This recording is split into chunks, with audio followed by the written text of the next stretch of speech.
الحمد للہ رب العالمین والصلاة والسلام علی خاتم النبیین اما بعد فاعوذ باللہ من الشیطان الرجیم بسم اللہ الرحمن الرحیم۔ پڑھیے الصلاة والسلام علیک یا رسول اللہ وعلی آلک واصحابک یا حبیب اللہ۔ الصلاۃ والسلام علیک یا نبی اللہ وعلی آلک واصحابک یا نور اللہ۔ درود پاک پڑھنے کے بے شمار فضائل و برکات ہیں۔ کعبے کے بدر الدجا، طیبہ کے شمس الضحیٰ صلی اللہ تعالیٰ علیہ وسلم کی ذات وہ ہے جس پر جتنے درود پاک پڑھیں ایسا لگتا ہے کہ رحمتوں کے در کھلتے چلے جاتے ہیں، مشکلیں آسان ہوتی چلی جاتی ہیں، کیسے بگڑے کام بنتے ہیں۔ آج میں آپ کو ایک بڑا ہی عجیب و غریب واقعہ سنانے جا رہا ہوں۔ اس واقعے میں درود پاک کی اہمیت بھی پتہ چلے گی اور آل رسول، جی ہاں، نبی پاک علیہ الصلوۃ والسلام کی جو آل ہے، سید صاحبان ہیں، ان کا ادب، ان کی خدمت کیسے کیسے کارنامے اور کیسی کیسی برکات لاتی ہے، انشاءاللہ وہ بھی آپ سنیں گے۔ ابو عبداللہ الرسا رحمۃ اللہ تعالی علیہ نے اپنی کتاب تحفہ میں فرمایا کہ ایک بڑی پیاری انہوں نے حکایت نقل کی، ایک واقعہ نقل کیا کہ ایک شخص بڑا نیک تھا، صالح تھا، عبادت گزار تھا، مگر غریب بھی تھا۔ رات کو وہ بچوں کے ساتھ سویا ہوا تھا تو اس کو اچانک بچوں کے رونے کی آواز آئی۔ بچے رات کو اٹھ کر رونے لگے تو اس نے اپنی زوجہ سے پوچھا بچے کیوں رو رہے ہیں؟ کہ بچے اس لیے رو رہے ہیں کہ انہوں نے کھانا نہیں کھایا ہے، وہ بھوکے ہیں، اس لیے بھوک کے مارے رو رہے ہیں۔ اب اس غریب آدمی کے پاس کچھ بھی نہیں تھا کہ وہ اپنے بچوں کو کھلائے، تو اس نے کیا کیا، اپنی فیملی ممبرز کو جمع کیا، اپنے بچوں کو جمع کیا اور کہا چلو کھانے کو تو کچھ نہیں ہے مگر سب مل کر اللہ کے آخری نبی محمد عربی صلی اللہ تعالیٰ علیہ وسلم کی ذات پر درود پاک پڑھتے ہیں، اللہ درود کی برکت سے ہماری مشکل آسان کر دے گا۔ کیسا عقیدہ اور کیسا اس کا بیلیف تھا۔ ہیں شاعر کہتے ہیں نا کہ دکھوں نے تم کو جو گھیرا ہو تو درود پڑھو، دکھوں نے تم کو جو گھیرا ہو تو درود پڑھو، جو حاضری کی تمنا ہو تو درود پڑھو۔ تو اس نے کیا کیا کہ اپنے بچوں کو جمع کیا اور درود پاک پڑھنے لگا۔ درود پڑھتے پڑھتے نیند آ گئی، آنکھیں بند ہوئیں، آنکھیں تو بند ہو گئیں مگر قسمت جاگ اٹھی۔ سرکار دو عالم صلی اللہ تعالیٰ علیہ وسلم خواب میں تشریف لائے، فرمایا فلاں بن فلاں کے گھر کل جانا، اسے میرا سلام کہنا اور اس کو کہنا جو تمہاری دعا تھی وہ قبول ہو گئی ہے، اور اس سے یہ کہنا کہ جو اللہ کریم نے تجھے عطا فرمایا اس میں سے میری مدد کر۔ یہ شخص اٹھا اور بڑا خوش تھا کہ نبی پاک کی زیارت ہو گئی ہے، مگر جب اسے پتہ چلا کہ میرے آقا نے جس کے پاس مجھے بھیجا ہے وہ تو شہر میں بڑا مشہور آدمی ہے اور وہ تو مجوسی ہے۔ مجوسی کہتے آگ کی پوجا کرنے والے کو۔ کہنے لگا کہ اللہ کے نبی مجھے مجوسی کے پاس کیسے بھیج سکتے ہیں؟ اس کو سلام بھی دے رہے ہیں، اس کو کہہ رہے ہیں کہ تیری دعا بھی قبول ہو گئی ہے، اللہ نے مال جو دیا ہے میری مدد کر۔ اچھا اس سے یہ بھی مسئلہ پڑا ہوا تھا کہ شیطان نبی پاک کی صورت میں آ نہیں سکتا، خواب دیکھا ہے تو پیارے آقا ہی ہوں گے۔ اب کنفیوژن تھی کہ یہ کیسے ہو سکتا ہے کہ میرے آقا مجھے ایک غیر مسلم کے پاس بھیجے۔ پھر سو گیا، دوبارہ سویا تو دوبارہ کہا گیا کہ تم میرا پیغام اسی کے لیے ہے، جاؤ اور جا کر اس سے کہو کہ تمہاری مدد بھی کرے، اسے میرا سلام بھی دینا، کہنا دعا بھی قبول ہو گئی ہے۔ اب یہ صبح اٹھا اور صبح اٹھتے ہی اس مجوسی کے گھر چلا گیا۔ بہت بڑا اس کا محل تھا، بہت مالدار آدمی تھا، ویری پاپولر، اس شہر میں بڑا مشہور تھا۔ یہ گیا اس کے پاس تو وہ چونکہ بزنس مین بھی تھا تو بہت سارے لوگ بیٹھے تھے اس کے پاس اور وہ لوگ اسے کاروبار کی باتیں کر رہے تھے۔ یہ نیک شخص گیا اور جا کر کہتا ہے کہ میں آپ سے بات کرنا چاہتا ہوں مگر اکیلے میں بات کرنا چاہتا ہوں۔ مجوسی نے سب کو ہٹا دیا، کہا بتاؤ کیا بات کرنی ہے؟ کہا کہ مجھے میرے آقا ہم مسلمانوں کے نبی صلی اللہ تعالیٰ علیہ وسلم کی زیارت ہوئی اور میرے آقا نے آپ کو سلام فرمایا ہے اور آپ کے لیے کچھ پیغام بھی دیا ہے۔ مجوسی کہتا ہے تم مجھے جانتے ہو میں کون ہوں؟ میں تو تمہارے نبی کو اپنا نبی نہیں مانتا، میں تو مسلمان نہیں ہوں، تمہیں کسی اور کے پاس بھیجا گیا ہوگا۔ کہا نہیں، میرے آقا نے تمہارے پاس ہی بھیجا ہے، بلکہ یہ بھی کہا ہے کہ تمہیں سلام بھی دوں اور یہ بتاؤں کہ تمہاری دعا قبول ہو گئی جو تمہارے لیے مانگی گئی، اور تمہیں اللہ نے جو مال دیا ہے اس میں سے میری مدد کرو۔ وہ مجوسی کہتا ہے میرے ساتھ اندر چلو، کمرے کے اندر لے گیا اور اندر جا کر کہتا ہے مجھے کلمہ پڑھاؤ، ہیں، اور اس کے ہاتھ پر کلمہ پڑھنا شروع ہو گیا، اشہد ان لا الہ الا اللہ وحدہ لا شریک لہ واشہد ان محمدا عبدہ ورسولہ۔ اب یہ نیک آدمی حیران کہ میں نے تو کچھ بھی نہیں کہا، اس نے کلمہ پڑھنا شروع کیا۔ اب اس نے فوراً کیا کیا، اپنی بیٹی کو بلایا، اپنے بیٹے کو بلایا، کہا دیکھو میں نے کلمہ پڑھ لیا ہے، میں مسلمان ہو گیا ہوں، اگر تم مسلمان ہوتے ہو تو ٹھیک ہے ورنہ میرا تمہارا رشتہ ختم۔ بچے کہتے ہیں ابا جان آپ ہمارے والد ہیں، ہم بھی کلمہ پڑھتے ہیں۔ بچے مسلمان ہو گئے۔ اب اس نے تمام جو تاجر اس کے گھر میں موجود تھے سب کو کہا سنو میں مسلمان ہو گیا ہوں، تم میں آج جو مسلمان ہو جائے، جو میرے پیسے تمہاری طرف ہیں میں معاف کر دوں گا، اور اگر مسلمان نہیں ہوتے ہو میرا حساب دو، میرا آج سے تم سے تعلق ختم۔ کئی لوگوں نے کلمہ پڑھنا شروع کر دیا، مسلمان ہو گئے۔ اب یہ جو نیک بندہ پیغام لے کر آیا تھا یہ پریشان ہو گیا، کہتا ہے بھائی مجھے بتاؤ تو صحیح ماجرا کیا ہے، ابھی تو میں نے بات پہنچائی ہے، آپ نے بھی کلمہ پڑھ لیا، آپ کی فیملی کے لوگ، آپ کے دوست بھی کلمہ پڑھنے لگے ہیں، مجھے بات تو بتائیں۔ کہا بات اب میں تمہیں بتاتا ہوں، بات یہ ہے کہ میری بچی اور بچی کی شادی کچھ دنوں پہلے ہوئی ہے۔ اچھا مجوسی مذہب میں بھائی بہن کی شادی بھی لوگ کیا کرتے ہیں، کہ میرا بیٹا اور میری بیٹی ہے، میں نے ان دونوں کی شادی کی تھی، بہت بڑی دعوت کی، بڑے جناب کھانے پکائے، اور میں نے جب دعوت سے فارغ ہوا اپنے کمرے میں جا کر لیٹا تو مجھے اپنے گھر کے برابر کے ایک چھوٹے سے گھر سے رونے کی آواز آئی۔ میں نے کان لگایا تو ایک بچی کی آواز تھی جو اپنی ماں سے کہہ رہی تھی اماں جان ہمارے پڑوسی نے اچھا معاملہ نہیں کیا، اس نے آج ہمارے ساتھ بڑی زیادتی کی ہے، ہم تو اللہ کے نبی علیہ الصلوۃ والسلام کی اولاد سے ہیں، ہم تو سید صاحبزادیاں ہیں، مگر ہمارے پڑوسی نے ہماری بھوک چمکا دی، طرح طرح کے کھانے بنائے، ہمیں خوشبوئیں آتی رہیں، اگر ہمیں دعوت میں نہیں بلایا اور ہم آج بھوکے ہیں، اے امی جان ہمارے پڑوسی نے اچھا نہیں کیا۔ مجوسی کہتا ہے جب میں نے یہ سنا میں تڑپ کر رہ گیا کہ میرے اپنے پڑوسی بھوکے ہیں اور وہ مسلمانوں کے نبی کی اولاد سے ہیں اور میں نے انہیں کھانا بھی نہیں بھجوایا۔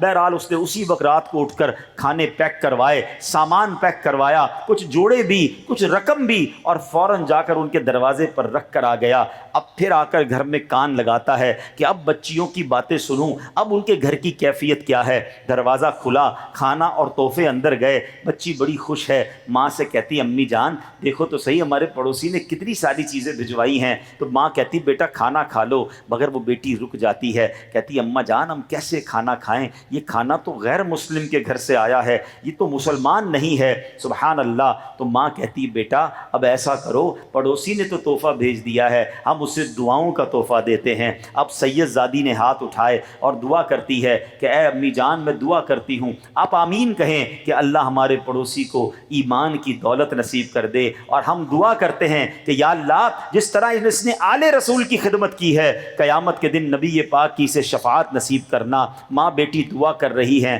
اللہ اکبر۔ مجوسی کہتا اب یہ کل کی تو بات ہے کہ یہ ماں بیٹی دعائیں کر رہی ہیں اور آج تمہارے نبی نے میرے پاس تمہیں بھیج دیا ہے، اور یہ بھی کہا ہے کہ وہ دعا قبول ہو گئی ہے۔ سبحان اللہ، پھر میں کیوں نہ ایمان لے آؤں، پھر میں کیوں نہ ان کا کلمہ پڑھ لوں۔ اللہ اکبر۔ اب وہ مجوسی کہتا ہے سنو سنو، میری بیٹی اور بیٹے کی جب شادی ہوئی تھی تو میں نے ان کو آدھی جائیداد دے دی تھی، آدھی جائیداد اپنے پاس رکھی تھی، مگر اب چونکہ دونوں مسلمان ہو گئے ہیں ان دونوں میں اب جدائی کر دی گئی ہے، آدھی جائیداد بچ گئی ہے، سنو یہ آدھی جائیداد میں تمہارے نام کرتا ہوں، جاؤ یہ مال لے کر جاؤ اپنے بچوں کے ساتھ خوشحالی والی زندگی گزارو۔ بھائی میرے پیارے اسلامی بھائیوں، اس ایک واقعے سے کتنے درس ملتے ہیں۔ تکلیف ہو، پریشانی ہو، کسی سے نہ کہیں۔ آج کل پرابلم یہی تو ہو گیا ہے کہ اب اپنے دکھ اپنے پرابلم دنیا والوں کو بتاتے ہیں، چھوٹی چھوٹے مسئلے کے لیے کبھی اس کے پاس کبھی اس کے پاس۔ نہیں، دنیا والے مدد نہیں کرتے، دنیا والے بعض اوقات تو مذاق اڑاتے ہیں، بعض اوقات تو ہماری پرابلم کو دیکھ کر انجوائے کر رہے ہوتے ہیں۔ شاعر لکھتے ہیں نا، دنیا والے تو درد دیتے ہیں، زخمی دل کی دوا مدینہ ہے۔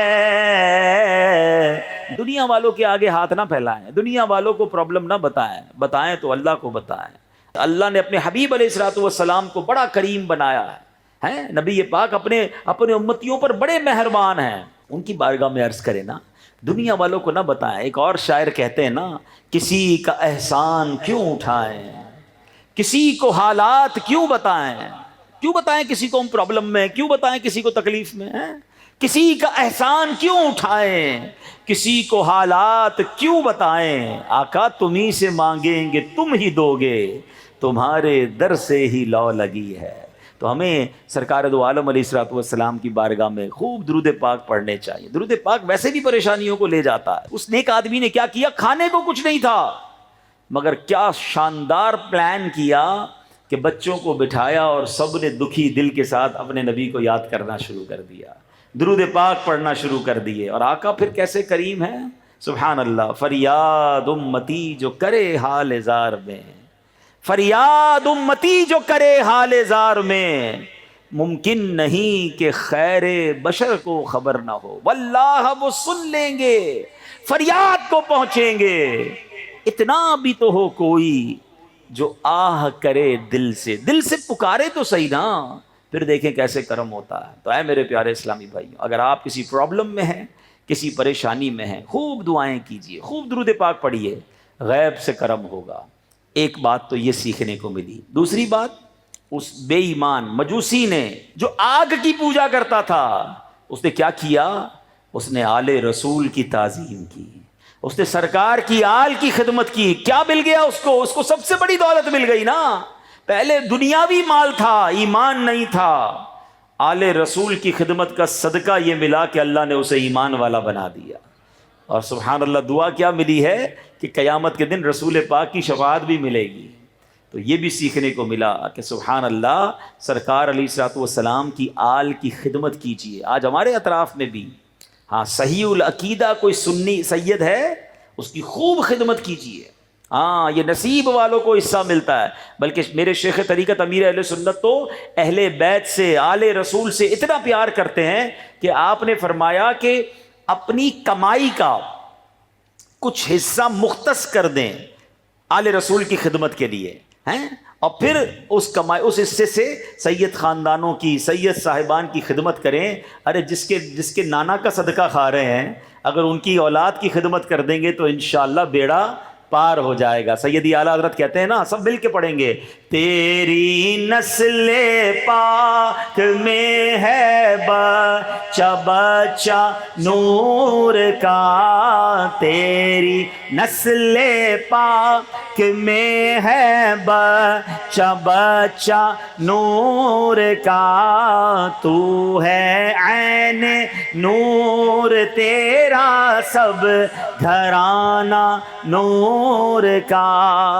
تو انشاءاللہ آل رسول کی خدمت کریں گے انشاءاللہ. ادب کریں، تو پتہ چلتا ہے یہ سید ہیں، ان سے ادب سے بات کریں، ان کو احترام سے پیش آئیں. سبحان اللہ. امیر اہل سنت ہمارے بانی دعوت اسلامی کا تو بڑا پیارا انداز ہے کہ اگر کوئی چیز تقسیم کر رہے ہیں، پتہ چل جائے یہ سید ہیں، اسے ڈبل عطا فرماتے ہیں. سبحان اللہ. تو بہت سارے طریقے ہو سکتے ہیں جس سے آپ سید صاحبان کی خدمت کریں، اور پھر درود پاک کی فضیلت کا بھی پتہ چل گیا. تو آئیے مل کر محبت کے ساتھ با آواز بلند درود پاک پڑھ لیں. صلو علی الحبیب صلی اللہ تعالی علی محمد صلی اللہ علیہ وسلم. آج جو جامعۃ المدینہ ٹنڈو جام میں بن چکا ہے، جس کا افتتاح ہے، سبحان اللہ، وہ ایک بڑی کمال کی ہستی کے نام پر ہے، امام غزالی رحمۃ اللہ تعالی. امام غزالی کا نام پتہ ہے کیا ہے؟ محمد بن محمد غزالی. یعنی آپ کا نام بھی محمد، آپ کے والد کا نام بھی محمد، آپ کے دادا کا نام بھی محمد. آپ کے والد صاحب جو تھے نا، شیخ محمد، یہ بڑے کمال کی شخصیت تھے، علماء کا بڑا ادب کرتے تھے، علماء کی محفلوں میں جاتے تھے. آپ کو بیٹے کی بڑی تمنا تھی، تو شیخ محمد جب کسی محفل میں جاتے، وہاں جا کے دعا کرتے کہ یا اللہ مجھے بیٹا بھی عطا فرما اور اسے عالم بھی بنا دے، اسے دین کا عظیم مبلغ بنا دے. ابھی ہم سب کے لیے یہ بھی درس ہے، لوگ بیٹا تو مانگتے ہیں مگر اس لیے مانگتے ہیں کہ میرا وارث آ جائے، میری نسل آگے بڑھے، میرا گھر کا کوئی سہارا آ جائے. اگر اس میں یہ نیت شامل کر لی جائے کہ اللہ بیٹا بھی دے اور اس بیٹے کو دین کا عظیم عالم بھی بنا دے، اے اللہ اسے مفتی بنا دے، اسے مبلغ بنا کہ جو جا کر دنیا بھر میں دین کی خدمت کرے اور میرا نام روشن کرے. تو ہمیں یہ سوچ رکھنی چاہیے. اللہ نے ان کی دعا کیسی قبول کی کہ کہ اللہ نے ان کو ایسا بیٹا دیا جو کروڑوں لوگوں کی تقدیر بدلنے والا بن گیا. اور سبحان اللہ جب بیٹا ہوا تو بیٹے کا نام بھی انہوں نے محمد رکھا. اپنا نام بھی محمد تھا, ان کے والد کا نام بھی محمد تھا, اپنے بیٹے کا نام بھی محمد رکھا. اور پھر رہتی دنیا سبحان اللہ انہیں امام غزالی کے نام سے جانتی ہے. امام غزالی رحمۃ اللہ تعالی علیہ کے یہاں جو بیٹا ہوا اس کا نام آپ نے حامد رکھا, اسی لیے امام غزالی ابو حامد آپ کی کنیت ہے. اب یہاں ایک بات سیکھنے کو ملی, ہم انشاءاللہ بات بھی کرتے جائیں گے بزرگوں کی, مگر اپنے لیے بھی کچھ نہ کچھ مدنی پھول لیتے جائیں گے کہ بیٹا کی دعا کرنی ہے تو نیک اولاد, نیک بیٹے کی دعا کرے, اور اپنے بیٹوں کو پھر بنائیں بھی عالم. سبحان اللہ, سوچے نا کتنی بڑی فضیلت ہے اس والد کے لیے کہ جس کا بیٹا عالم دین بن جائے. اب ایک اور بات یہ سیکھنے کو ملی کہ نام کیا رکھا؟ محمد. اپنا نام حالانکہ محمد تھا. ہمارا ایک اور پرابلم ہے آج کل, جناب یہ والا نام نہ بتائیں, یہ تو ہمارے خاندان میں موجود ہے, کوئی ہٹ کے نام بتائیں, یونیک نام چاہیے. پورے ٹنڈو آدم میں, پورے ٹنڈو جام میں یہ نام نہیں ہونا چاہیے جو ہمارے بچے کا ہو. ارے بھائی کیوں نہیں ہونا چاہیے؟ اور الگ نام کے چکر میں عجیب عجیب نام رکھ رہے ہیں, انگریزوں کے نام رکھ رہے ہیں, عجیب عجیب چیزوں کے نام رکھ رہے ہیں. اتنا علم تو ہے نہیں. کیا حرج ہے اگر ہمارے گھر میں ایک سے زائد محمد ہوں, ایک سے زائد فاطمہ ہوں, ایک سے زائد مریم ہوں؟ سبحان اللہ. میں آپ کو بتاؤں, کبھی موقع ملے تو یہ جو اصحاب بدر تھے 313, ٹھیک ہے, اس وقت دنیا میں 313 ہی گویا, مطلب اگر میں اجمالاً بات کروں تو وہی کلمہ پڑھنے والے مسلمان مرد تھے. ان کے نام تو پڑھے ہیں, اصحاب بدر کے نام کا وظیفہ ویسے بھی بڑا مقبول ہے, کبھی ان کے نام کا ورد کریں تو آپ کو اندازہ ہوگا کہ ان 313 میں بہت سارے عبداللہ ہیں, بہت سارے عمر ہیں, بہت سارے زید ہیں, بہت سارے حارث ہیں, ایک ہی نام ہے. اور محمد نام, سبحان اللہ. سنو, اپنے خاندان میں جب بیٹا پیدا ہو تو یا تو اس کا نام محمد رکھیں یا احمد رکھیں. سرکار دو عالم صلی اللہ تعالی وسلم نے فرمایا کہ جو عشق مصطفیٰ میں برکت کے لیے اپنے بیٹے کا نام محمد رکھے وہ اور اس کا بیٹا جنت میں جائیں گے. ایک اور جگہ نبی پاک فرماتے ہیں جس نے برکت کے لیے میرے نام پر نام رکھا قیامت تک صبح و شام اس پر برکت نازل ہوتی رہے گی. کیسا پیارا نام ہے, آنکھوں کا تارا نام محمد, دل کا اجالا نام محمد, آنکھوں کا تارا نام محمد, دل کا اجالا محمد. روزے قیامت میزانوں پل پر, روزے قیامت میزانوں پل پر دے گا سہارا نام محمد, دے گا سہارا نام محمد. آنکھوں کا تارا دل کا اجالا. تو اتنا پیارا نام ہے مگر نہیں رکھتے ہیں. اچھا سبحان اللہ. اب یہ بھی ذہن میں خیال آئے گا کہ یار پھر پہچان کیسے ہوگی, ایک گھر میں بہت سارے محمد ہو جائیں گے. اس کا طریقہ میں آپ کو بتاتا ہوں.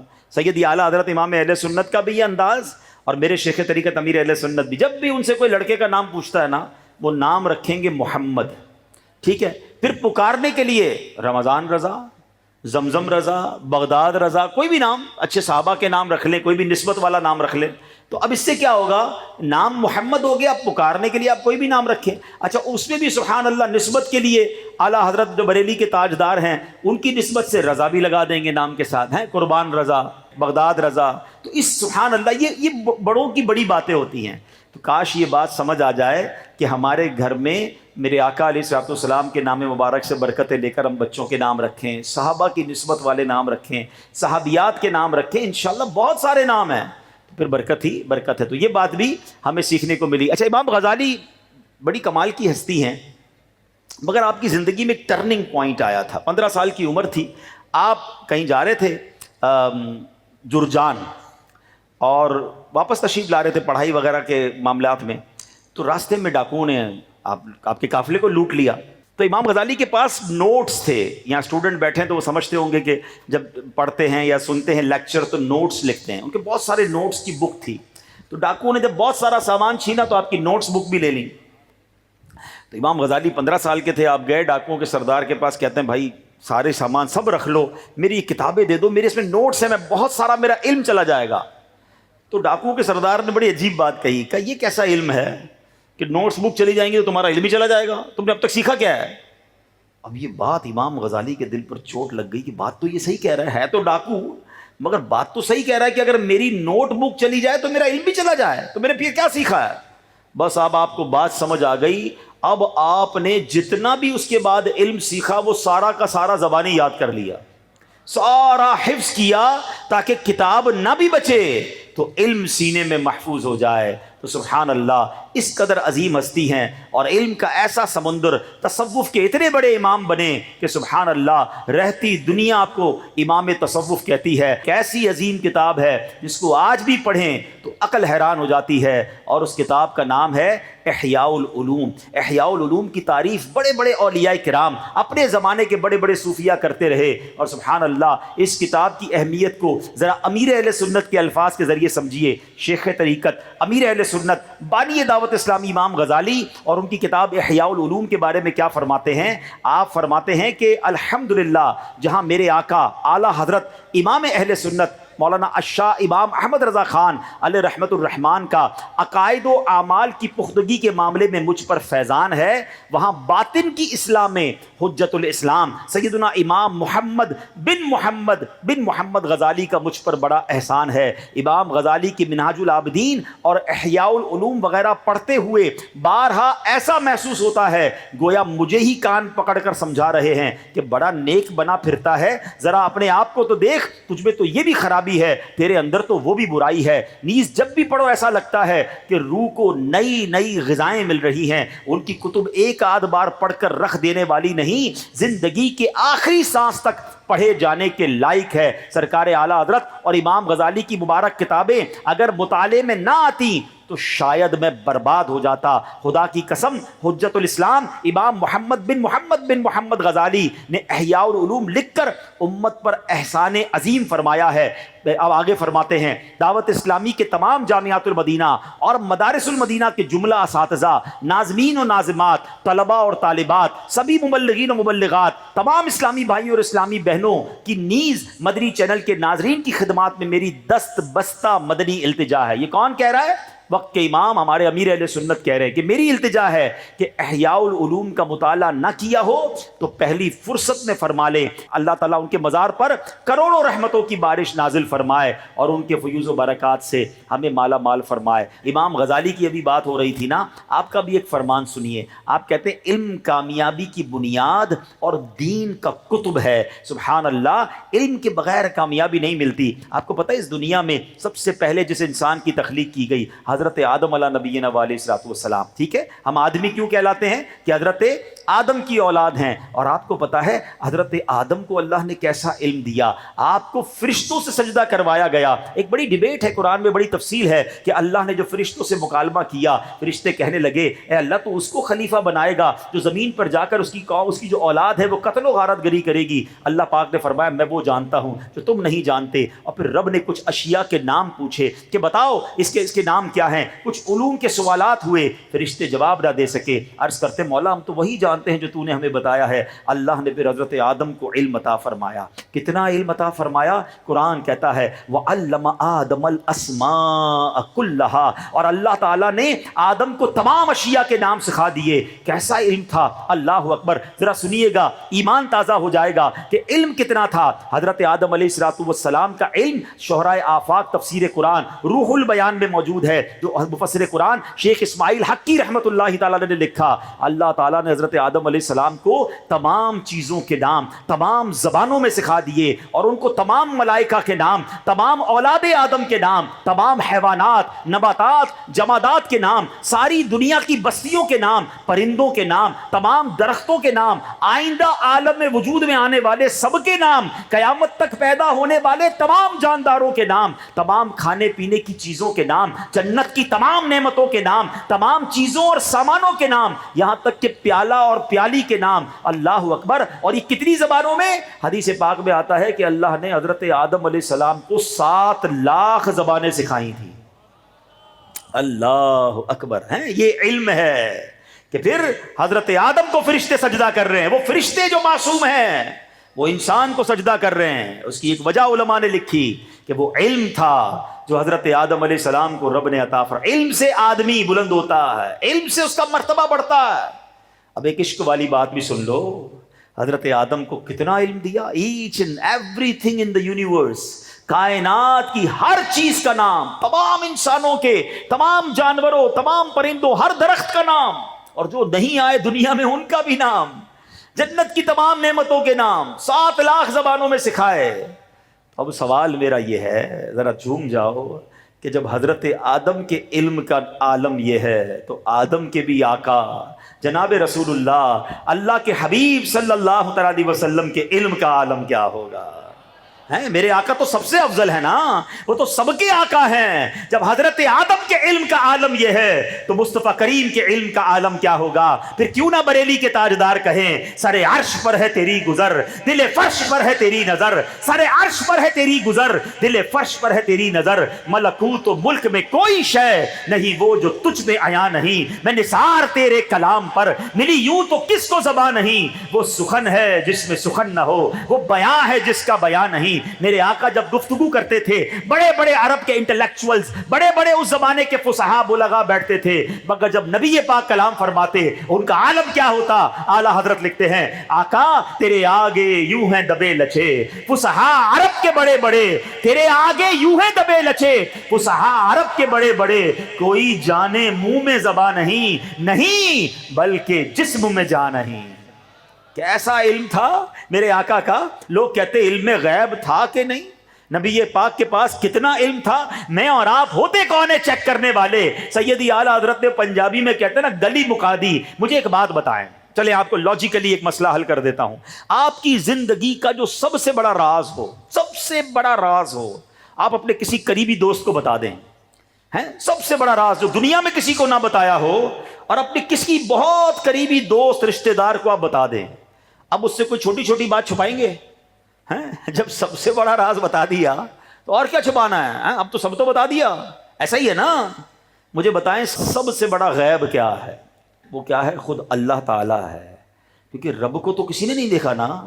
حضرت آدم سے لے کر حضرت عیسیٰ علیہ السلام تک کم و بیش جتنی بھی 1,24,000 کم و بیش جتنے انبیاء ہیں سب اللہ کی بات کرتے رہے.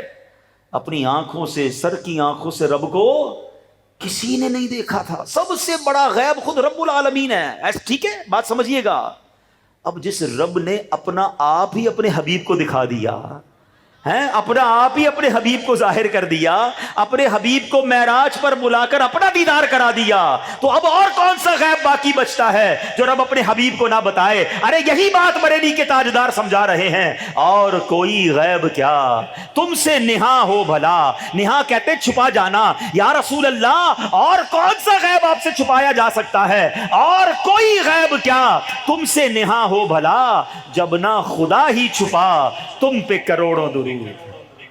یہ شان ہے میرے آقا کی. پھر آتا ہوں، بات علم کی بات ہے. آج ایک علم کی مجلس ہے. علم دین کا شوق دل میں پیدا کرو. جو لوگ مجھے مدری چینل پر سن رہے ہیں، آج دنیا بھر میں دوڑیں لگی ہیں، یہ ڈپلوما، یہ جناب کورس، تو فلاں ٹیکنالوجی. میں نہیں کہتا دنیاوی تعلیم حاصل نہ کریں، مگر سبحان اللہ آپ مجھے پوری ہماری ہسٹری میں، ہمارے قرآن و حدیث میں کہیں کسی ایک انجینئر، کہیں کسی ڈپلوما ہولڈر، کہیں کسی پی ایچ ڈی اسکالر کی آپ مجھے فضیلت نہیں بتا سکتے. اگین ہم دعوت اسلامی والے دنیاوی تعلیم کے خلاف نہیں ہیں، مگر ایک بات تو ضرور کہیں گے، دنیاوی وہ تعلیم ضرور درست نہیں ہے جو آپ کو دین سے دور کر دے، جو اللہ سے دور کر دے، اللہ کے حبیب سے دور کر دے، جو اسلام پر اعتراض کرنے والا بنا دے. وہ تعلیم کسی کام کی نہیں. ہاں آپ شرعی باؤنڈری کے اندر رہ کر دنیاوی علوم حاصل کریں، ٹھیک ہے، یہ اوکے ہے، مگر مجھے ایک بات تو بتاؤ نا کہ سبحان اللہ حافظ قرآن کے فضائل آپ کو قرآن و حدیث میں ملیں گے، عالم دین کے فضائل آپ کو قرآن و حدیث میں ملیں گے. اور پتہ ہے کیسے فضائل ملیں گے؟ ایمان تازہ ہو جائے گا. آئیے میں آپ کو ایک حدیث سناتا ہوں، کیوں نہ علم دین کا شوق ہمارے دل میں پیدا ہو جائے، کیوں نہ ہم آگے بڑھیں. پہلے ایک حدیث سن لو. کون سا علم سیکھنا ہے؟ حدیث پاک میں آتا ہے، اللہ کے نبی فرماتے ہیں علم دین سیکھنا ہر مسلمان پر فرض ہے، اور طالب علم دین کے لیے ہر چیز، یہاں تک کہ سمندر میں مچھلیاں بھی مغفرت کی دعا کرتی ہیں. ہر چیز دعا کرتی ہے اس کے لیے. سمندر کی مچھلیاں بھی طالب علم دین کے لیے دعا کرتی ہے. سبحان اللہ. تو اے میرے پیارے اسلامی بھائیوں، اب جو ہم نے حدیث پاک سنی ہے نا، کہ علم دین سیکھنا فرض ہے. اب کون سا علم سیکھنا فرض ہے ذرا یہ سمجھ لیجئے گا, اس کی وضاحت سن لیجئے. اس حدیث پاک سے یہ دنیا کا کالج اور یونیورسٹی کا علم مراد نہیں ہے. جس علم کو فرض کہا گیا, آؤ میں بتاتا ہوں وہ کون سا علم ہے. سب سے پہلے اسلامی عقائد کا علم سیکھنا فرض ہے. پتا تو ہو اللہ کے بارے میں عقیدہ کیا ہے, رسول کے بارے میں ہمارا عقیدہ کیا ہے, جناب فرشتوں اور قیامت, جنت اور دوزخ کے بارے میں ہمارا عقیدہ کیا ہے. آج تو عقائد ہی نہیں پتا, جس کی بات سنے کنفیوز ہو جاتے ہیں. اپنا عقیدہ مضبوط کرو, اپنے عقائد مضبوط کرو, یہ سب سے پہلا فرض ہے. آگے چلیے, فرمایا اس کے بعد نماز کے فرائض اور شرائط اور مفسدات, یعنی جن سے نماز درست ہو جاتی ہے, جن چیزوں سے نماز ٹوٹ جاتی ہے, اس کا علم سیکھنا فرض ہے. رمضان مبارک کی تشریف آوری ہو جائے تو جس پر روزے فرض ہو اس پر روزوں کا علم سیکھنا ضروری ہو جاتا ہے. جس پر زکوٰۃ فرض ہو اس پر زکوٰۃ کے ضروری مسائل سیکھنا فرض ہے. اسی طرح حج فرض ہو جائے تو حج فرض ہونے کی صورت میں حج کا علم سیکھنا فرض ہے. نکاح کرنا چاہے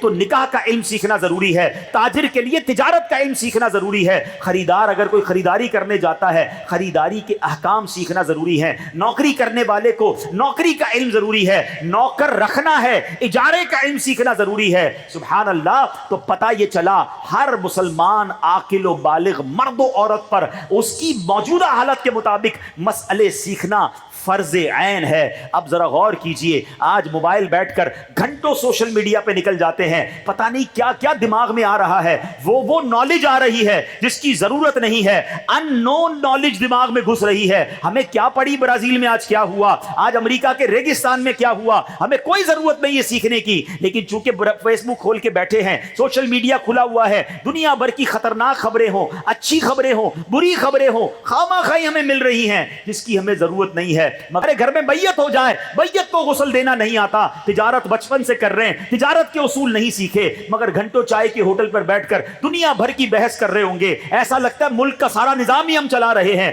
مگر جو فرض علوم تھے, جو سیکھنا ضروری تھا, وہ ہم نہیں سیکھ رہے. خدا را ایسی زندگی نہ گزارے, علم سے اتنا دور نہ رہیں, کہیں ایسا نہ ہو اللہ کی بارگاہ میں جواب دینا بھاری پڑ جائے. اب آئیے میں آپ کو بتاتا ہوں ہمارے اسلاف کس قدر علم دین سے محبت کرتے تھے, کیسا شوق تھا, کتنا ٹریول کرتے تھے. کمال کی حدیث سنیے گا.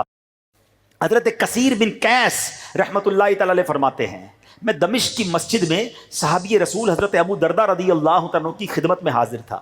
اس وقت ایک شخص آیا, عرض کی کہ اے ابو دردہ, مجھے معلوم ہوا ہے کہ آپ رسول پاک علیہ الصلوۃ والسلام سے کوئی حدیث روایت کرتے ہیں.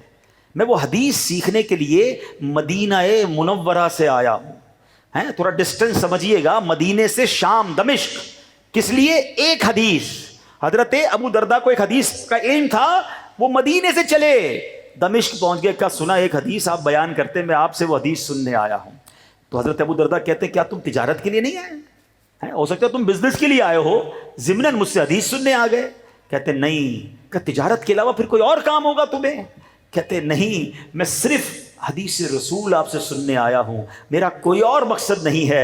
اللہ اکبر. اس شخص کی قسمت پر ناز آتا ہے. اس کو حضرت ابو دردہ نے حدیث پتہ ہے کون سی سنائی؟ آئے ہائے, یعنی وہ جو کام کر کے آئے تھے نا, گویا اس حدیث میں اسی کا انعام سنا دیا. حضرت ابو دردہ کہتے میں نے اللہ پاک کے آخری نبی رسول عربی صلی اللہ تعالی علیہ وسلم کو فرماتے سنا ہے, علم دین سیکھنے کے لیے جو کسی رستے پر چلے, اللہ پاک اس کے لیے جنت کا راستہ آسان فرما دیتا ہے.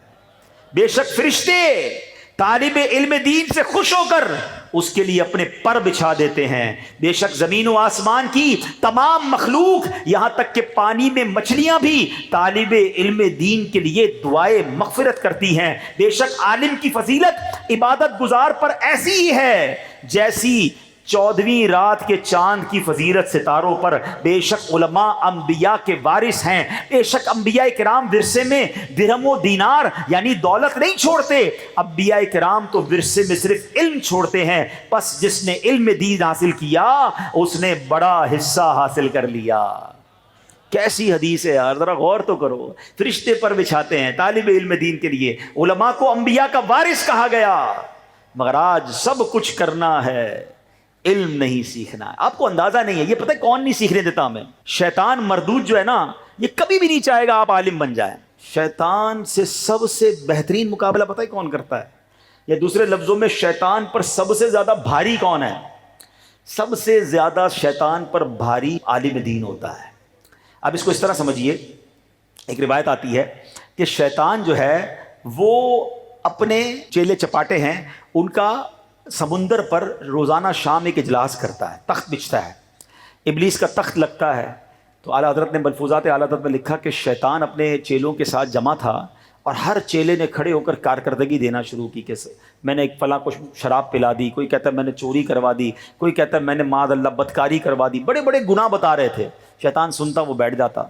ایک چیلا کھڑا ہوا کہ میں نے ایک طالب علم کو مدرسے جانے سے روک دیا، اس کو علم دین حاصل نہیں کرنے دیا. شیطان کھڑا ہوا، اس کو سینے لگا لیا. تو اس کے چیلوں نے کہا کہ ہم نے اتنے بڑے بڑے گناہ کروا دیے، آپ نے ہمیں کوئی شاباش نہیں دی، یہ صرف ایک بچے کو مدرسے جانے سے روکا اس نے، اتنی بڑی شاباش. شیطان کہتا چلو میں تمہیں بتاتا ہوں کہ طالب علم دین ہوتا کیا ہے. انسانی صورت میں شیطان زمین پر آیا اپنے چیلوں کو لے کر، ایک مسجد کے کنارے کھڑا ہو گیا. ایک بندہ تہجد کا وقت تھا، عابد، عابد کہتے ہیں عبادت گزار کو، اور ایسا عابد جس کے پاس علم نہ ہو. کئی لوگ نمازی ہوں گے، یہاں پر بھی ہوں گے، مجھے سن بھی رہے ہوں گے، 20 سال سے نماز پڑھ رہے ہیں مگر نماز صحیح پڑھنا نہیں آتی، تلاوت صحیح نہیں آتی، وضو ٹھیک نہیں ہوتا، اور پھر کہتے بھی ہوتے ہیں یار پتہ نہیں نماز پڑھتے ہیں دعائیں قبول نہیں ہوتی، دل میں وہ نور داخل نہیں ہوتا، وہ برکت نہیں ملتی. حضرت آپ نے نماز سیکھی کہاں پر؟ آپ کو نماز کے فرائض معلوم، نماز کی شرائط معلوم، نماز کے واجبات کچھ بھی نہیں. کہاں سیکھتے ہیں ہم ہر چیز سیکھتے، نماز نہیں سیکھتے، قرآن نہیں سیکھتے، عبادت کر رہے ہیں بغیر علم کے. اب سمجھیے بات کو. کیا ہوا؟ شیطان کھڑا ہو گیا مسجد کے کنارے راستے میں. ایک عابد جو عالم نہیں تھے، عبادت گزار تھے، تہجد کا وقت، تہجد پڑھنے نکلے گھر سے. سوچئے گا، فرق دیکھیے گا. شیطان نے روکا کہ حضرت وہ ایک سوال پوچھنا ہے آپ سے. کہ پوچھو. کہ حضرت یہ شیشی میرے ہاتھ میں ہے، بتائیے کیا اللہ پاک اس پوری دنیا کو اس شیشی میں داخل کر سکتا ہے، اس شیشی سے گزار سکتا ہے؟ وہ عابد تھے نا، عالم نہیں تھے، علم تو نہیں حاصل کیا تھا. عقل سے سوچنے لگے. کہتے شیشی تو بہت چھوٹی ہے، دنیا بہت بڑی ہے، کیسے اس میں داخل ہوگی؟ کہ بس حضرت یہی پوچھنا تھا، جائیے جتنی کرنی ہے عبادت کیجیے. آپ سمجھ رہے ہیں بات کو؟ اس بندے نے علم نہ ہونے پر اللہ کی قدرت کا انکار کر دیا، ایمان ہی چلا گیا نا. اب کرتا رہے تہجد، پڑھتا رہے سجدے، کچھ نہیں ملنا. اگر ایمان نہیں تو عبادت میں کیا کام آنا ہے؟ شیطان نے کہا جائیے حضرت پڑھیے تہجد. تھوڑی دیر ہوئی تو اب فجر کا وقت ہو گیا. ایک عالم دین آئے، تہجد نہیں پڑھی ہے. کچھ لوگ سمجھتے ہیں بھائی او ہو تہجد گزار ہے، تہجد گزار ہے، علم ہے کہ نہیں؟ فرض پڑھنے والا بعض اوقات تہجد گزار سے آگے بڑھ جاتا ہے جب علم کے ساتھ پڑھ رہا ہوتا ہے. وہ علم کے ساتھ عالم دین فجر پڑھنے آئے. شیطان نے کہا حضرت ایک مسئلہ پوچھنا ہے. کہ جلدی پوچھو، نماز کا ٹائم ختم ہونے والا ہے. کہ حضرت یہ شیشی میرے ہاتھ میں ہے، بتائیے یہ اتنی بڑی دنیا اللہ اس شیشی سے گزار سکتا ہے؟ عالم دین کہتے ہیں مردود تو مجھے شیطان معلوم ہوتا ہے، یہ شیشی تو بہت بڑی ہے، میرا رب چاہے تو سوئی کے ناکے سے اس ایسی کروڑوں کائنات گزار سکتا ہے. ان اللہ علی کل شیء قدیر، کہا نا رب نے قرآن میں. پڑھو گے تو پتہ چلے گا نا، ورنہ شیطان ایمان لے جائے گا. آج بھی گھوم رہے ہیں، آج بھی شیطان کے چیلے چپاٹے گھوم رہے ہیں، کوئی ٹی وی پر، کوئی سوشل میڈیا پر طرح طرح کے لباس پہن کر ماڈرن اسلام بیان کر رہے ہیں. لوگ سن رہے ہیں واہ بھائی کمال کا اسلام آ گیا، موسیقی بھی جائز کر دی، پردہ بھی ضروری نہیں ہے. عجیب عجیب انٹرپریٹیشن اسلام کی ہو رہی ہے اور نوجوان انجوائے کر رہے ہیں. اللہ کے بندو کس سے اسلام سیکھ رہے ہو؟ پہلے یہ تو سوچو اس نے کہاں سے دین سیکھا ہے. ہمیشہ یاد رکھیں. مجھے ایک بات بتائیں، آپ کو گھر بنانا ہو کس سے بنواتے ہو؟ آپ کا ایک موچی ہو علاقے میں بڑے اچھے جوتے سیتا ہے، آپ کہیں یار جوتے بڑے اچھے سیتا ہے، ایسا کرتے گھر بھی اسی سے بنا لیتے ہیں. کوئی کہے گا پاگل ہو گئے. نہیں یار میں جب بھی جوتے لے کے جاتا ہوں بالکل فرسٹ کلاس جوتے بنا دیتا ہے، میرا گھر بھی صحیح بنائے گا. او بھائی موچی کا کام جوتے بنانا اور بلڈر کا کام گھر بنانا ہے. اچھا بلڈر نے گھر بنا دیا، آپ نے کہا یار کمال کا گھر بنایا ہے، ایسا کرتا ہوں میں اپنا پیٹ خراب ہو گیا دوائی بھی بلڈر سے لے لیتا ہوں. لوگ کہیں گے بھائی بلڈر کا کام گھر بنانا ہے، دوائی دینا ڈاکٹر کا کام ہے. ایسا ہی ہے نا. چلے ڈاکٹر کے پاس گئے، ڈاکٹر صاحب نے دوائی دے دی، بالکل ٹھیک ہو گیا پیٹ. یار ڈاکٹر بہت اچھا ہے، اب ایسا کرتا ہوں میٹرک کی تعلیم بھی اسی سے لے لیتا ہوں، بچوں کو کہتا ہوں اسی سے پڑھ لو. بھائی ڈاکٹر نے ڈاکٹری پڑھی ہے، استاد نہیں ہے، اسکول نہیں ہے اس کے پاس. اسکول کے لیے بچوں کو اسکول بھیجیں. ہر چیز میں عقل چلتی ہے. ہاں یار ڈاکٹر سے دوائی لینی ہے، موچی سے جوتا سلوانا ہے، گوشت والے سے گوشت لینا ہے، دودھ نہیں لینا، دودھ والے سے دودھ لینا ہے، گھر بلڈر سے بنانا ہے، سب چیزیں سیکھنی ہیں. دین جو سکھائے اس سے سیکھ لینا ہے. اتنا مظلوم ہو گیا میرا اسلام کہ جس کی مرضی وہ دین کی انٹرپریٹیشن کرے اور لوگ سجدہ شروع کر دیتے ہیں. ایسا نہ کریں. علم دین ضرور حاصل کریں مگر مستند عاشق رسول عالم دین سے حاصل کریں تاکہ وہ آپ کو صحیح علم دین سکھائے. دیکھیں نا ایمان ہی چلا گیا نا. اب شیطان نے سکھایا اپنے چیلوں کو کہ دیکھو مدرسے سے روکنا کتنا کمال تھا, کہ مدرسے سے روک لیا تو اب یہ بندہ دین سے دور ہو جائے گا. آج کچھ لوگ ہیں جو لوگوں کو علماء سے روک رہے ہیں, آج کچھ لوگ ہیں جو لوگوں کو دینداروں سے روک رہے ہیں کہ نہیں جناب مولویوں سے علماء سے بات نہ کرو, خود علم دین سیکھ لو. ارے بھائی کبھی میٹرک کے اسٹوڈنٹ کو کہا کہ کوئی ضرورت نہیں اسکول جانے کی, خود علم حاصل کر لو. کبھی ڈاکٹر سے کہا کتابیں پڑھ کر خود علاج شروع کر دو. کبھی بلڈر سے کہا کہ جناب خود کتاب پڑھ کے گھر کھڑا کرنا شروع کرو. ہر چیز میں ڈگری چاہیے.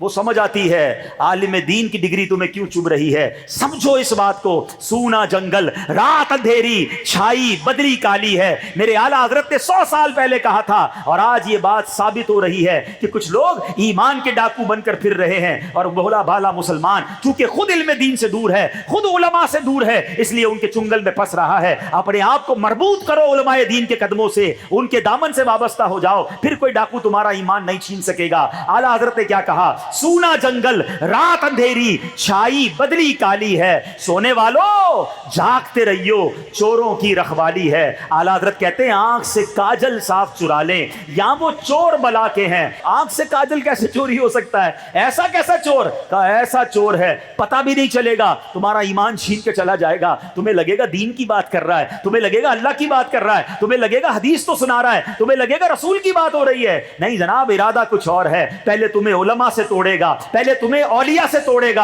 اور آہستہ آہستہ تمہیں دین سے دور کر دے گا. آنکھ سے کاجل صاف چرا لیں, یہاں وہ چور بلا کے ہیں. تیری گٹھڑی تاکی ہے اور تو نے نیند نکالی ہے. کاش یہ بات ہم آج سیکھ کر جائیں کہ یا تو خود عالم بنیں, اپنے بچوں کو عالم بنائیں, ورنہ کم از کم علماء کے قدموں کی حاضری دینے والے بنیں, علماء کی بات سننے والے بنیں, ان سے محبت کرنے والے بنیں. اور سنو, یہ میں نہیں کہہ رہا, یہ اللہ کے حبیب صلی اللہ تعالی علیہ وسلم کی بھی حدیث پاک ہے. نبی پاک علیہ الصلوۃ والسلام کیا فرماتے ہیں, نبی پاک فرماتے ہیں, ابو امامہ باہلی رحمۃ اللہ تعالی علیہ اس حدیث کے راوی ہیں. نبی پاک علیہ الصلوۃ والسلام کی بارگاہ میں ایک عبادت گزار اور ایک عالم کا ذکر کیا گیا. دو جہاں کے تاجدار صلی اللہ علیہ وسلم نے فرمایا, فضل العالم علی العابد کفضلی علی ادناکم. فرمایا عالم کی فضیلت عبادت گزار پر ایسی ہے جیسے میری فضیلت تمہارے ادنا یعنی سب سے کم رتبے والے پر. اب ذرا اس کیٹیگرائز کو سمجھیے گا, اس خوبصورتی کو سمجھیے گا. کیا فرمایا, عالم دین کی فضیلت عبادت گزار پر ایسی ہے جیسے آقا فرماتے میری فضیلت کم رتبہ امتی پر. اب غور کرنا ہے, سب سے کم رتبہ امتی کون ہے؟ ہمارے آقا علیہ الصلوۃ والسلام کی. پھر اس پر فضیلت کتنی ہے, ذرا اس درجوں کو سمجھیے گا.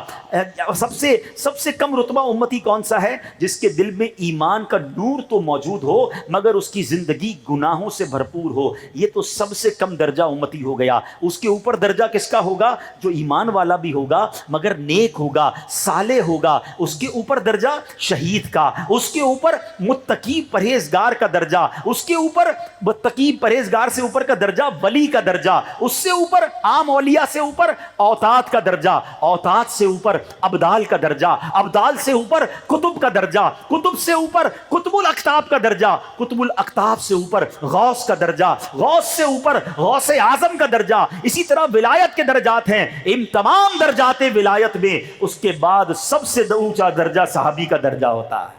چلو یہ بات بھی سن لو کہ دنیا کا کوئی کتب, کوئی ابدال, کوئی غوث کسی صحابی کے رتبے پر نہیں پہنچ سکتا. اور صحابی کون ہوتا ہے؟ جس نے ایمان کی حالت میں اللہ کے نبی کا دیدار کیا یا صحبت اٹھائی اور اس کا ایمان پر ہی انتقال ہوا, وہ صحابی رسول ہے. اور ہر صحابی جنتی ہے, ہر صحابی نبی. یہ بھی ہمارا عقیدہ مضبوط کرو نا, اس میں بھی لوگ سوئی چبونے آ جاتے ہیں. ہمیں کسی صحابی کے بارے میں کوئی مائنس بات نہیں سننی ہے. اللہ کے نبی نے جسے اپنا صحابی بنا لیا, میری آپ کی اوقات کیا ہے؟ ذرا بلند آواز سے کہو, ہر صحابی نبی, ہر صحابی نبی, ہر زوجہ نبی. اچھا, اب صحابہ کرام میں بھی اونچا درجہ انصاری صحابہ کا, انصار سے اوپر درجہ مہاجرین کا, مہاجرین میں سب سے اوپر درجہ صدیق اکبر کا, حضرت صدیق اکبر سے اوپر نبی کا درجہ. ہر نبی, بہت سارے انبیاء ہیں, نبی سے اوپر رسول کا درجہ, اور رسول سے اوپر انبیاء اولو العزم کا درجہ. اور جو انبیاء اولو العزم ہیں ان میں اوپر جو ہیں ان میں حضرت ابراہیم علیہ السلام, اور حضرت ابراہیم سے بھی اونچا درجہ میرے آقا کا درجہ ہے. ہیں خلق سے اولیاء، اولیاء سے رسول اور رسولوں سے اعلیٰ۔ اب ذرا بات سمجھ آ رہی ہے؟ ایک ادنا امتی اور نبی پاک کے درجوں میں کتنا فرق ہے؟ کدھر ایک عام امتی اور کدھر میرے آقا، تو کجا من کجا۔ مگر نبی پاک کہتے ہیں کہ ایک عابد پر ایک عالم کی فضیلت ایسی ہے جیسے میرے ادنا امتی پر میری فضیلت ہے۔ کیوں نہ علماء کی عزت کریں، کیوں نہ علماء سے مربوط رہیں۔ عاشق رسول صحیح العقیدہ عالم دین ہو، پھر وہ ہمارے سر کا تاج ہے، اس کی عزت کرنی ہے۔ اور کیوں نہ خود عالم دین بنے، کیوں نہ ہمارے خاندان میں کوئی عالم دین ہو۔ آپ کو پتہ ہے قیامت کے دن جب لوگ جنت میں جائیں گے نا، علماء کو روک لیا جائے گا، کہا جائے گا رکیے اور لوگوں کی شفاعت کیجئے، انہیں بھی اپنے ساتھ جنت میں لے جائیے۔ مبارک ہو اس والد کو جس کا بیٹا عالم ہے، مبارک ہو اس دادا کو جس کا پوتا عالم ہے، مبارک ہو اس بھائی کو جس کا بھائی عالم ہے، مبارک ہو اس ماں کو جس کا بیٹا عالم ہے، مبارک اس بہن کو جس کا بھائی عالم ہے۔ بلکہ میری دعوت اسلامی نے تو کمال کر دیا، صرف اسلامی بھائیوں کو نہیں، اسلامی بہنوں کو عالمہ بنانا شروع کیا۔ ارے مبارک ہو اس باپ کو جس کی بیٹی عالمہ ہے، مبارک ہو اس بھائی کو جس کی بہن عالمہ ہے، مبارک اس شوہر کو جس کی زوجہ عالمہ ہے۔ ارے کیوں نہ میں اپنے بچوں کو عالم اور عالمہ بناؤں، میرا بیٹا میری بیٹی قیامت کے دن میرا ہاتھ پکڑے اور مجھے جنت میں لے جائے، اس سے بڑی سعادت کیا ہوگی؟ ہم دنیا کی ڈگریوں کے پیچھے بھاگ رہے ہیں، ایسی ایسی یونیورسٹیز میں خرافات ہو رہی ہیں کہ آج بچہ جاتا ہے، کبھی اطلاع آتی ہے شرابی بن گیا، کبھی اطلاع آتی ہے جناب اس کو جناب ڈرگس میں شامل ہو گیا، بہت سارے غلط کام ہو رہے ہیں۔ ایک بار پھر کہہ دوں، ہم دنیاوی تعلیم کے خلاف نہیں ہیں، مگر مجھے بتاؤ تو صحیح، جتنی فکر تمہیں دنیاوی تعلیم کی پڑ گئی ہے، کبھی قرآن پڑھانے کی فکر کی، کبھی دین سکھانے کی فکر کی؟ ارے میرا بیٹا میرے مرنے کے بعد کوئی ڈپلوما کھول کر مجھے ایصال ثواب نہیں کرے گا۔ اگر میں نے اپنے بچے کو قرآن پڑھایا ہوگا، میں نے اپنے بچے کو دین سکھایا ہوگا،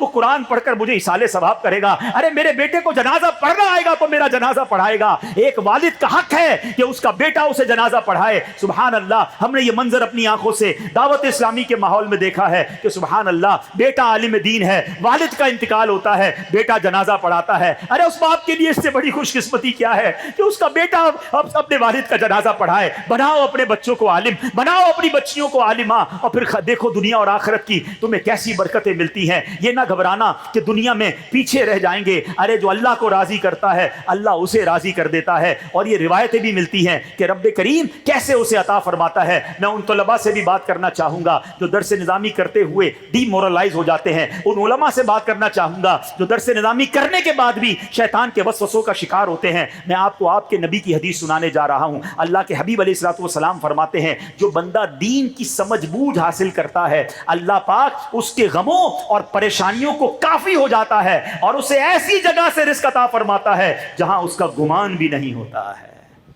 علم سیکھنا ہے اللہ کے لیے، پیسوں کے لیے نہیں۔ جب تم نے اللہ کے لیے علم سیکھ لیا، دین کی سمجھ بوجھ حاصل کر لی، اب دیکھو اللہ غیب سے کیسے خزانے کھولتا ہے، کیسے تمہاری روزی میں برکت ڈال دیتا ہے۔ تو اے میرے پیارے اسلامی بھائیوں، آج کے اس اجتماع سے ہم سب کو یہ سبق لے کے جانا ہے کہ جو مجھ پر علم سیکھنا فرض ہے وہ تو پہلے سیکھنا ہے، چاہے کتنی عمر ہو گئی ہے، اس سے نہیں بچ سکتے، نہیں سیکھیں گے گناہگار ہوں گے۔ لیکن دعوت اسلامی کا اللہ بھلا کرے، سچی بات تو یہ ہے 15-20 سال پہلے تو یہ لفظ بھی نہیں سنا تھا کہ کچھ علوم فرض بھی ہیں، فرض دین، فرض علوم بار بار دعوت اسلامی والوں نے کہنا شروع کیا، امیر اہل سنت نے سکھایا، اور سبحان اللہ قربان جائیے دعوت اسلامی کے ماحول پر فرض علوم کورس شروع کروا دیا کہ چلو بھائی کچھ مہینوں کا یہ کورس ہے، جو ضروری علم ہے وہ تو سیکھ لو۔ اچھا پھر یہ ڈیمانڈ آئی کوئی ایک کتاب مل جائے جس کے ذریعے اگر وہ پڑھ لیں تسلی ہو جائے کہ یار جو علوم مجھ پر فرض ہیں وہ میں نے سیکھ لیے۔ اللہ سلامت رکھے دعوت اسلامی کو، فرض علوم سیکھیے۔ اس نام سے کتاب شائع کر دی، تھوڑی سی موٹی کتاب ہے مگر چند 100 روپوں کی ہوگی، مگر یقین کرے یہ فرض ہے مجھ پر سیکھنا۔ نہ جانے کیا کیا سیکھا، فرض علوم نہ سیکھے، اس کتاب کو حاصل کر لیں، آج پڑھنا شروع کریں، 2-4 مہینے میں پوری ہو جائے گی۔ اب تو ماشاءاللہ ہماری فیضان آن لائن اکیڈمی نے آن لائن فرض علوم کورس بھی کروانا شروع کر دیا۔ ادھر بیٹھے ہوئے یا دنیا بھر میں جو مجھے سن رہے ہیں، اگر آپ کو آج یہ ذہن بن رہا ہے کہ ہاں یار جاہل نہیں رہنا، فرض علوم تو سیکھنے ہیں، تو فرض علوم سیکھنا شروع کر دیں، on line Faizan on line academy سے سیکھنا شروع کر دیں۔ اور سبحان اللہ پھر دعوت اسلامی کے مدنی قافلوں کی کیا بات ہے، مدنی قافلوں میں جو سفر کرتے ہیں 12 ماہ 30 دن 12 دن، کوئی نماز سیکھ کے آ جاتا ہے، کوئی وضو سیکھ کے آ جاتا ہے، کسی کو غسل کے احکام سمجھ آ جاتے ہیں، کوئی جنازے کی نماز سیکھ کر آ جاتا ہے۔ ایک ایک قافلہ لگاتے ہیں، ایک قافلے میں سفر کرتے ہیں، علم دین کا خزانہ لے کر آ جاتے ہیں۔ تو یہ وہ ذریعے ہیں دعوت اسلامی کے کہ جس کے ذریعے علم دین سیکھنے کا موقع ملتا ہے۔ نیت کریں انشاءاللہ میں بھی علم دین حاصل کروں گا، اپنے بچوں کو بھی عالم بناؤں گا، اپنی بچیوں کو بھی انشاءاللہ عالمہ بناؤں گا۔ کم از کم لوگ کہتے ہیں گھر میں ایک خاندان میں ڈاکٹر ہونا چاہیے، خاندان میں ایک انجینئر ہونا چاہیے، ایک وکیل ہونا چاہیے۔ سچ بتاؤں فیملی میں ایک عالم ہونا چاہیے، ہاں ایک حافظ قرآن ہونا چاہیے۔ انشاءاللہ آپ اس کی برکتیں دیکھیں گے، اور پھر دعوت اسلامی کے ماحول میں اگر اس کو بنایا آپ نے اور باعمل بن گیا پھر تو وارے نہیں آ رہے ہیں انشاءاللہ۔ تو اللہ مجھے اور آپ کو اپنے بچوں کی ایسی تربیت کرنے کی توفیق عطا فرمائے، ہمیں بھی نیک بنائے، ہمارے بچوں کو بھی نیک بنائے، آمین بجاہ النبی الامین۔ صلو علی الحبیب۔